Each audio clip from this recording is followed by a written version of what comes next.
Le temple du Flé, en Dordogne, son histoire. Chaque difficulté de la vie nous offre une opportunité de nous replier sur nous-mêmes et d'invoquer nos propres ressources intérieures submergées. Les épreuves que nous endurons peuvent et doivent nous faire découvrir nos forces. Épictète.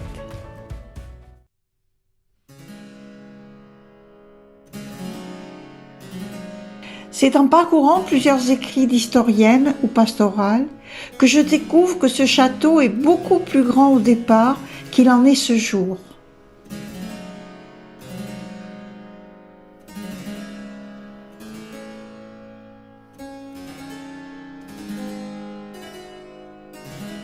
C'était une forteresse édifiée en bordure de la rivière, la Dordogne, sur une butte naturelle autrefois appelée la Motte. Elle contrôlait de près le chemin au pied du coteau, du Mignon et aussi la navigation sur la Dordogne. Elle protégeait le village médiéval du Flé, son église et son prieuré. En cas de danger, elle servait de refuge à la population. On peut imaginer, au temps des invasions normandes, quelques embarcations nordiques passèrent sous ces murailles avant d'aller piller le haut du pays.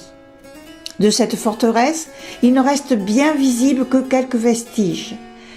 Les fondations d'une muraille extérieure, également quelques citations sur le vieux parchemin et un nom de quartier toujours usité, celui du Château Vieux.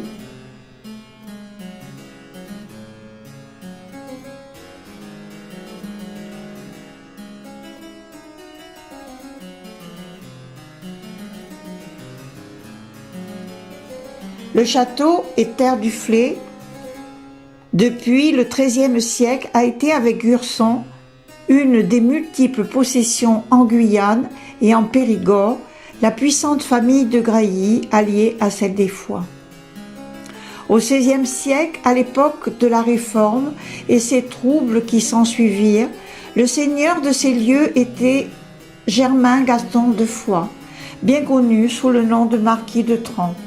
Le marquis de Trans était une personnalité qui comptait en Aquitaine et même dans le royaume, apparenté aux familles régnantes des Valois en France et les Bourbons en Béarn, capitaine de guerre et diplomate, homme cultivé, d'un catholicisme affirmé pour ne pas dire intransigeant.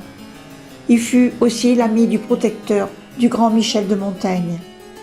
C'est vraisemblablement sur l'initiative de ces deux hommes que se terre au Flé en 1580 dans le cadre du premier château des Conférences, qui mirent fin à la 7e guerre de religion, à la 7e guerre civile, comme on disait à l'époque.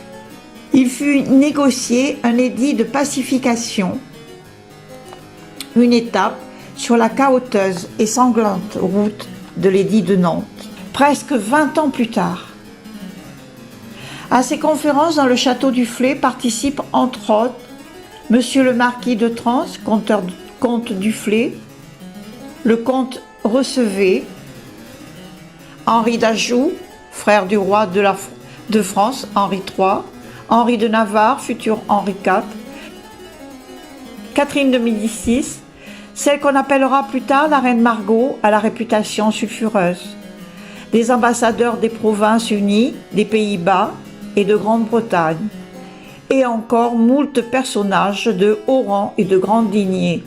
Il fut traité la cohabitation entre catholiques et protestants, des lieux de culte autorisés ici et interdits ailleurs, des garanties et de recours possibles pour les uns et les autres. Une plaque commémorative à l'intérieur du temple actuel rappelle avec quelque approximation cette page de notre histoire nationale.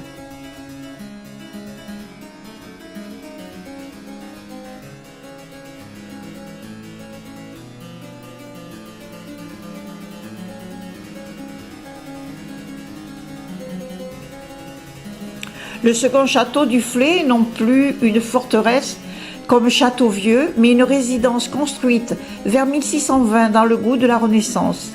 Il n'y a ni donjon ni meurtrière, mais de larges ouvertures et des pièces spacieuses bien éclairées. L'activité du château était tant agricole et artisanale. Après la mort de Frédéric de Foix, qui avait fait bâtir ce château, il fut le dernier résident. Sa belle-fille, Marie-Claire de Beaufremont, en hérite, mais elle ne l'habite pas. Elle préfère la cour du roi Soleil, où elle portait le titre de première dame d'honneur de la reine-mère Anne d'Autriche. Le comté de Flers, a laissé donc par ses titulaires, ne fut plus qu'une propriété de rapport confiée à un intendant. Par la suite, tous les biens furent dilapidés. Bibliothèque du marquis de Tremp fut dispersée, livres rares, tapisseries, vaisselle d'argent, et tout fut vendu aux enchères pour une bouchée de pain. Le bien fut acquis par Jean-Louis de Rossanne, écuyer, chevalier, mousquetaire de la garde du roi, devient comte du Flers et prend possession du château en 1777. Quelques années plus tard, ça sera la Révolution. Le beau château, avec ses frontons et ses colonnades, n'est plus un monument de l'esclavage ou un symbole de la tyrannie, ce qui était véhiculé parmi le peuple. Et le 28 janvier 1794, un citoyen de Sainte-Foy, représentant du peuple, ordonne la destruction du château dans les plus brefs délais, ce qui fut une grande partie. Seul le pavillon principal du château est sauvé de la destruction. Le sieur Pierre Humbert, propriétaire d'une faïencerie du Flers, ancien fermier du duc de la Force, s'en porte acquéreur.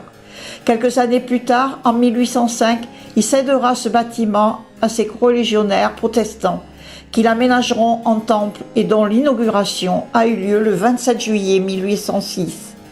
Cette communauté protestante, après tant d'années d'horreur et de souffrance, sortait enfin de la clandestinité et pouvait librement exprimer sa foi, chanter sa reconnaissance à Dieu, chanter des hymnes à la royauté divine et au Maître Jésus-Christ. Le mot tolérance est gravé dans l'esprit des protestants.